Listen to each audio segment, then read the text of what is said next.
Hai teman-teman semua, Assalamualaikum warahmatullahi wabarakatuh. Ketemu Desmel lagi teman-teman di video baru. Karena ini minggu yang baru lagi nih kayak biasa ya. Jadi hari ini saya akan bikin 3 video yang nanti diupload bertahap ya teman-teman. Dan isinya masih seputar sharing-sharing. Sharing tentang apa lagi ya? Nah, untuk sharing yang pertama teman-teman, kita akan ngebahas tentang circle. Kalau biasanya di satu video itu saya ngebahas sesuatu ya, di dalam situ ada kata circle tapi nggak detail gitu ya, nggak tajam. Nah, untuk video yang ini yang pertama saya akan ngebahas tentang tips memilih circle supaya nanti masa depan kita itu sesuai dengan apa yang kita mau teman-teman.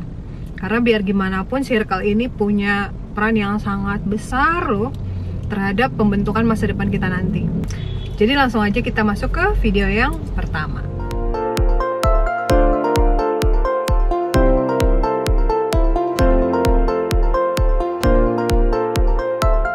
Nah, kalau kita ngebahas tentang circle ya teman-teman, saya bisa cerita loh tentang bagaimana di rumah saya itu sebuah circle ini membentuk seseorang ya. Itu gimana ceritanya? Ceritanya gini, saya punya anak kan 4 ya. Anak saya tuh ada yang SMP, ada yang SD kelas 5, ada yang SD kelas 3, sama yang masih 5 tahun. Nah, bicara tentang circle dengan keseharian saya gitu ya, saya kan kerjanya jadi ngonten gitu, selain ya di MCI juga sebagai seorang leader gitu ya. Sekarang kan saya semakin sering ngonten gitu teman-teman, dalam artian tuh ya saya kadang ngisi TikTok gitu, saya kadang ngisi apalah pokoknya ngonten kerjaannya, termasuk nge-YouTube kan, nge-vlog gini. Akhirnya circle yang terbentuk di rumah saya adalah circle konten kreator teman-teman. Jadi dimulai dari mamanya gitu ya, dimulai dari saya, karena mereka sering lihat saya kayak gini ya, syuting materi, terus kadang-kadang saya bikin materi TikTok gitu ya dengan produk-produk MCI.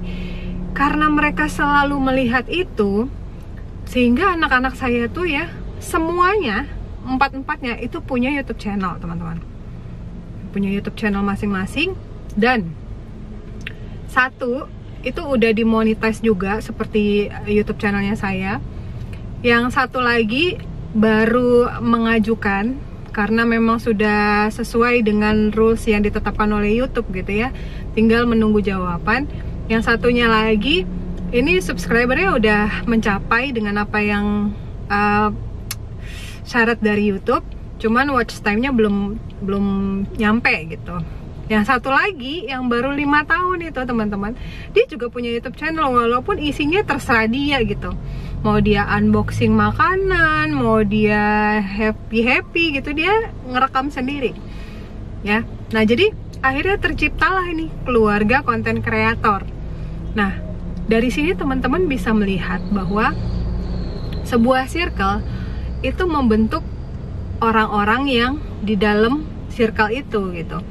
Jadi anak-anak saya sekarang ya sebutannya ya konten kreator yang kecil-kecil gitu ya, lucu aja. Jadi saya ngerasanya tuh wah bisa begitu ya, padahal mereka masih kecil-kecil banget kan, masih ada yang SMP, masih ada yang kelas 3, masih ada yang kelas 5, tapi punya YouTube channel dan sudah dimonetize. Itu bagi saya itu sesuatu yang mereka punya prestasi banget ya, di luar dari prestasi mereka di sekolah misalnya. Tapi akhirnya apa?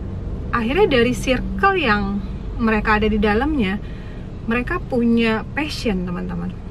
Kelihatan, keluar gitu passionnya apa. Ya nggak cuma di keluarga saya, di keluarga lain pun ada. Yang seperti apa? Saya ada keluarga yang omnya atlet gitu ya, bulu tangkis. Bapaknya juga suka main bulu tangkis. Jadi anaknya itu masih kecil-kecil juga, itu udah sering ikut kejuaraan bulu tangkis ya. Jadi itu juga sama kan, circle yang membentuk anak-anak itu sehingga ikut dengan dengan lingkungan yang terbentuk tadi. Jadi passionnya dia malahan di situ. Nah, terus kalau kita kaitkan ke bisnis kita itu seperti apa? Nah, jadi kalau dikaitkan ya dengan bisnis kita, apa sih korelasinya antara circle dengan bisnis kita nih? Ya, terserah, mungkin teman-teman ini ada yang di bisnis MCI, ada juga mungkin yang di bisnis konvensional gitu ya. Teman-teman, di tips yang pertama ya, untuk supaya bisa nih circle itu membantu kita gitu ya untuk menuju ke masa depan yang kita mau. Tips pertama adalah teman-teman tentukan dulu, teman-teman ini mau jadi apa ya. Mau jadi apa itu dalam artian ya, mau jadi leader kah, atau mau jadi konten kreator kah, atau mau jadi YouTuber kah, atau mau biasa-biasa aja kah gitu. Teman-teman tentukan dulu, sehingga kalau teman-teman sudah menentukan itu, maka nanti ketika teman-teman mengerjakan gitu ya, passionnya akan terbentuk ya. Emang passion penting ya. Passion itu sebenarnya sih bukan sesuatu yang utama, tapi passion itu yang akan mendukung teman-teman untuk terus jalan. Gimana sih kalau kita mengerjakan sesuatu tapi passion kita nggak di situ, hati kita nggak di situ, perasaan kita nggak di situ, semangat kita nggak di situ, pasti terasanya berat teman-teman. Ya, jadi passion itu bukan yang utama, tapi perlu ada. Ya, jadi saya dulu ya jalanin bisnis MCI karena passion nggak? Enggak, karena saya memang perlu duit gitu kan. Jadi saya jalankan dulu gitu. Ya, awalnya mungkin terasa berat, tapi semakin lama saya mencari sisi mana yang saya paling nyaman menjalankannya gitu. Jadi ketika saya merasa nyaman menjalankannya, enjoy menjalankannya, maka passion saya keluar. Nah, ketika passion saya keluar, itu nggak ada yang bisa stop saya. Jadi saya akan jalan terus apapun keadaannya. Nah, jadi disitulah pentingnya punya passion. Dan sebelum punya passion, tentukan dulu teman-teman mau jadi apa. Itu tips yang pertama ya. Terus tips yang kedua, ketika teman-teman sudah menentukan mau jadi apa, sudah punya passionnya, teman-teman pilih ya, atau cari nih orang-orang yang menjadi role modelnya teman-teman. Untuk apa? Untuk nanti stylenya dia, hobinya dia, kebiasaannya dia, terus juga ya segala macamnya gitu ya yang tentang dia, itu teman-teman bisa konsumsi gitu. Jadi misal nih ya, saya ceritain lagi. Misal kayak saya dulu, memang awal-awal saya benar-benar kan total gitu ya ngejalanin bisnis MCI. Jadi benar-benar kayak isinya tuh ya promosi dan demo dan binatim, promosi, demo dan binatim. Tapi memasuki masa pandemi gitu, saya melihat bahwa wah, akan banyak sekali nih hal-hal yang bergeser ke dunia online ya. Dari pandemi pertama kali itu saya sudah melihat memang sudah banyak sekali terjadi pergeseran, dan saya harus bisa adaptasi dengan itu gitu. Nah, lalu setelah itu mulai gitu ya, saya mengambil pemikiran untuk lebih banyak konsisten di YouTube gitu ya. Materinya sebenarnya sama juga, saya juga tetap ngebahas tentang bisnis MCI, saya tetap ngebahas tentang produk MCI, cuman medianya sudah berbeda. Tidak seperti dulu, mungkin saya banyak di jalan gitu ya, banyak offline gitu. Nah, saya geser ke online dengan titik beratnya di YouTube gitu. Ketika saya melihat bahwa saya mau ambil titik beratnya di YouTube, berarti saya harus punya ya role modelnya tadi, orang-orang yang sudah sukses duluan di YouTube. Nah, mereka cara kerjanya gimana sih untuk bisa dapetin audiens yang banyak gitu ya, terus untuk bisa direspon dengan baik gitu konten-kontennya, itu saya harus pelajari. Nggak boleh asal jalan gitu ya, nggak boleh asal tabrak gitu, karena di mana-mana apapun yang kita kerjakan itu pasti ada polanya ya, termasuk ketika kita nge-YouTube gitu. Terus akhirnya saya melihat gitu orang-orang mana aja nih yang saya bisa ikutin.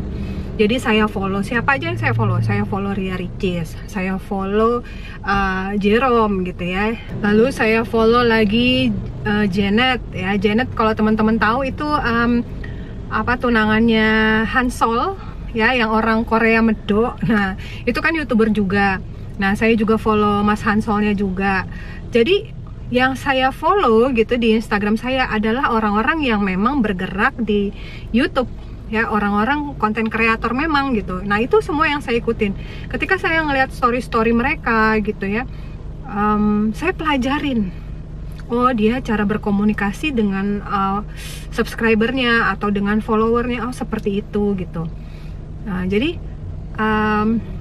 ketika kita udah dapat role model yang mau kita pegang ini siapa aja, maka itu akan membentuk pola kita teman-teman, pola kita yang akan kita jalankan karena kita melihat orang yang sudah sukses duluan.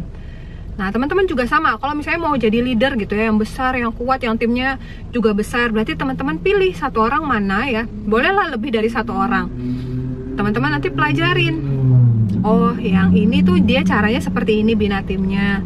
Karena kita kan mengamati teman-teman, mengamati tuh dalam banyak hal, bagaimana dia menulis, mungkin bagaimana habitnya setiap hari, bagaimana pendekatan dia kepada timnya. Nah itu yang kita tiru ya, sehingga kita akan terbentuk kurang lebih sama seperti yang kita jadikan role model itu gitu. Dan itu tuh kaitannya juga dengan circle loh, kita jadinya ngelok teman-teman. Kalau saya pribadi saya ngelok, jadi karena saya ngefollow orang-orang yang memang sesuai dengan role model yang mau saya ambil, yang mau saya ikutin, jadi sehari-hari saya tuh ngelok di antara kesehariannya mereka, di antara story-story mereka ini setiap harinya seperti apa, ngelok di situ. Saya nggak ngelihat yang lain, saya nggak ngelihat misalnya drakor, saya nggak ngelihat serial TV layangan putus misalnya gitu ya, saya nggak ngelihat hal-hal lain selain yang memang saya fokusin. Jadi itulah circle saya, sehingga saya jadinya terbentuk seperti yang sekarang ini ya, ngevlog ya, video saya juga saya rasa sekarang progresnya di YouTube channel saya lebih bagus gitu. Saya dapat monetize-nya juga lebih banyak. Saya juga jadi lebih rajin kontennya. Ide-ide juga selalu ada terus gitu. Karena circle saya kelok sama orang-orang yang sudah saya pilih sebagai role model tadi. Nah sekarang masuk di tips yang ketiga.